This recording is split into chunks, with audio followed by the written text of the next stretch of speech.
As soon as you take a turn into Steinway Street, you are caught by the aromas of spices, the intoxicating smell from the nearby shisha shop, and even a local North African market selling decadent baklava.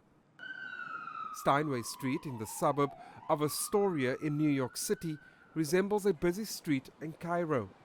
It's home to many Egyptians, Moroccans, Tunisians and Algerians, many who'd immigrated here in the 70s.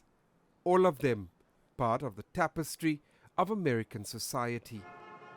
Helana Rayad is an American citizen born in New York with Egyptian heritage. I mean, you could just take one look at me. I mean, I classify as white. I'm not even white passing. Yeah, I'm supposed to check off white, and that is not supposed to make me uneasy or uncomfortable. I definitely don't have the privileges of being white. My family doesn't have those privileges, and it's about being seen. Helana, like many, she says in her community, wants to be seen. Adding a tick box to the new census form, she says, comes close to achieving that recognition. I wish in my utopian brain that it didn't need to exist, and that we lived in an egalitarian society where it didn't matter what you look like, where you're originally from, but that we are here contributing to this country, contributing to this economy, contributing to this society. And it's for this reason that the U.S. Census Board is considering a proposal from the Biden administration to allow people to check off Middle Eastern and North African as their race as well as their ethnicity. For decades, people of Middle Eastern and North African origins were classified as white here in the U.S.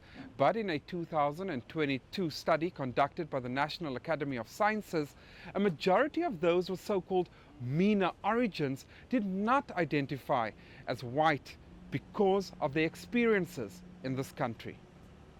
A Latino and Hispanic tick box is also being considered after more than a quarter-centuries-old definition of race and ethnicity. New York University professor Ann Morning says every decade, when a census is undertaken, consideration around race and identity exists. These data are ones that we really need in order to monitor the state of discrimination and to give the government, give the public sector tools in the fight against discrimination.